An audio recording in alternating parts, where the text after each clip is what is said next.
Good evening and welcome to another episode of the A Block on this Monday, December 21st, 2020. I am Steven Schroeder. Thank you for joining me. Tonight's top story starts right after this.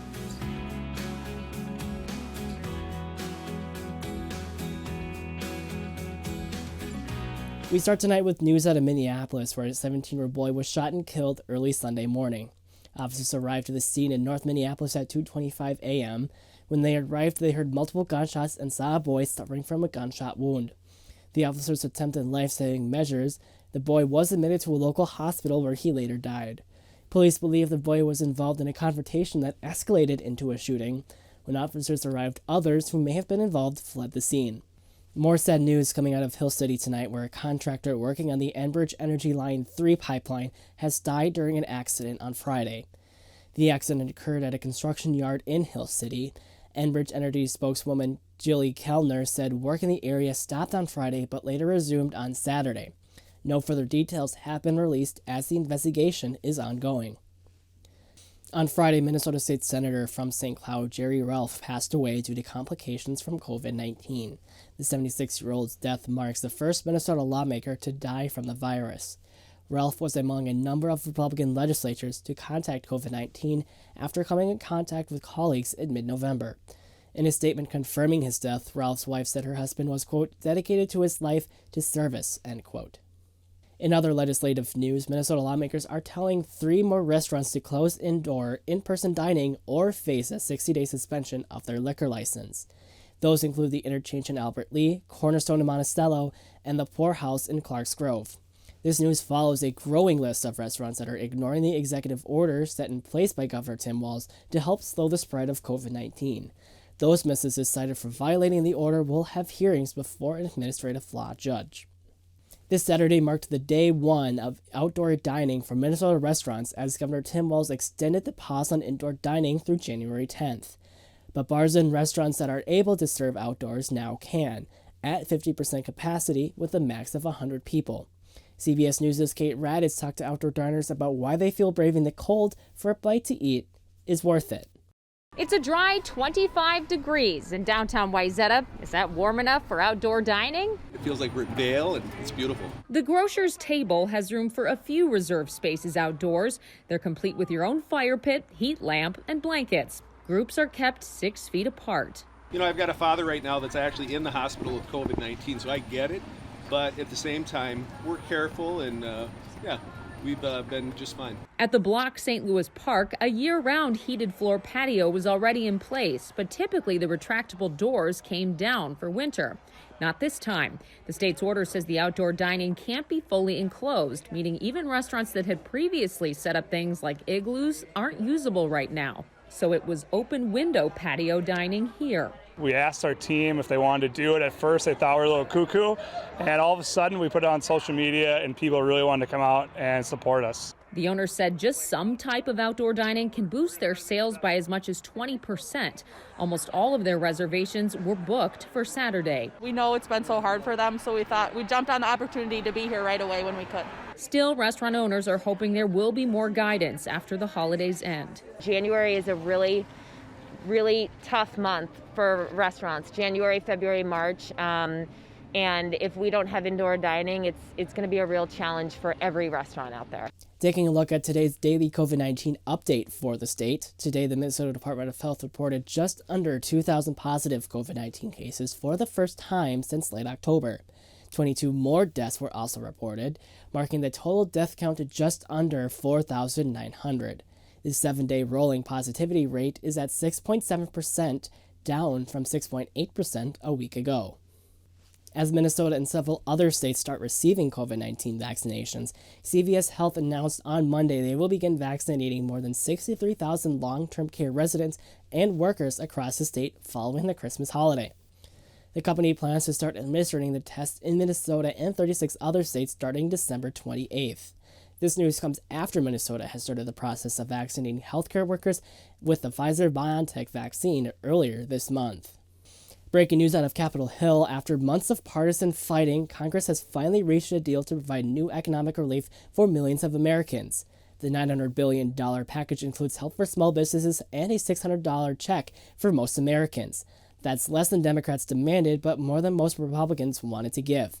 CBS News' Nancy Carotis is following the negotiations on Capitol Hill. I'm proud of the legislation. It's a first step. Congressional leaders celebrated last night after finally sealing the deal on a relief bill 9 months in the making. We can finally report what our nation has needed to hear for a very long time. More help is on the way. The bill contains another round of stimulus checks for Americans who make less than $75,000 a year. This time, the payments will be $600 for every adult and dependent, meaning a family of 4 will get $2,400. There's also $82 billion for schools, $57 billion for COVID testing, tracing, and vaccine distribution, more than $300 billion in loans and grants for small businesses, $45 billion for struggling transit systems, $13 billion to bolster SNAP and child nutrition programs, and $300 in weekly federal unemployment benefits, but just for the next 2.5 months. Might as well keep it. I just don't see where that's going to help at all. Melinda Shannon lost her job as a restaurant manager in Tampa in the spring. At this point, she says she's months behind on rent and about to lose her car. We sold our living room furniture. We sold all of our bicycles, chairs, dining room set. It's all gone. The bill does include $25 billion in rental assistance, though the need is closer to $70 billion. It also extends the eviction moratorium by a month until January 31st, so renters like Melinda can't be kicked out of their homes for now. We must do more. And when we come back in January, that will be job number one. In a statement late last night, President-elect Biden called this deal just the beginning. But if he wants to do another big round of stimulus, he's going to need the help of Congress. And since this deal took nearly a year to hash out, it's hard to see how he'll do another one quickly unless his party wins back control of the Senate in those runoff elections in Georgia in January. Nancy Cordes, CBS News, Capitol Hill. A House investigative panel revealed stunning information on Monday, claiming Trump administration appointees tried to block or change more than a dozen government articles containing detailed scientific findings about the spread of the coronavirus.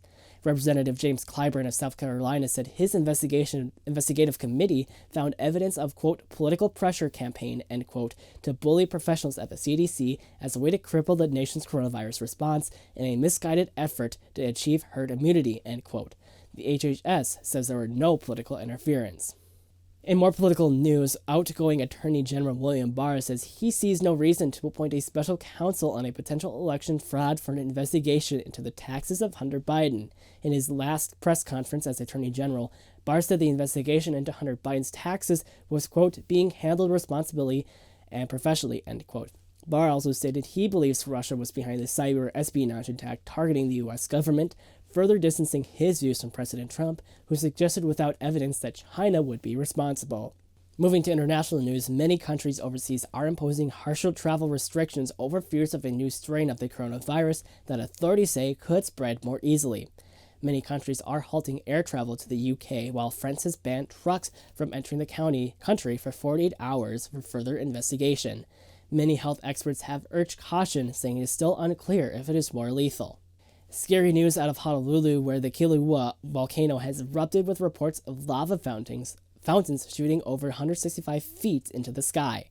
The eruption began late Sunday nearby the Hawaii Volcanoes National Park. A 4.4 magnitude earthquake followed an hour later after the eruption.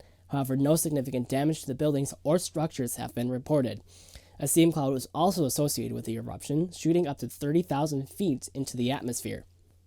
And finally tonight, the stars will align on the winter solstice, or more accurately, the solar system's two largest planets will. Tonight, Jupiter and Saturn will look nearer to one another than they have ever been since the Middle Ages. It's called a conjunction, and this one is exceptionally rare for the close proximity. The result will look like a double planet, and given the timing, some people are calling it the Christmas star. That's because the Christians believe the star guided wise men to the newborn Jesus. The conjunction will be the closest on Monday night and about an hour after sunset.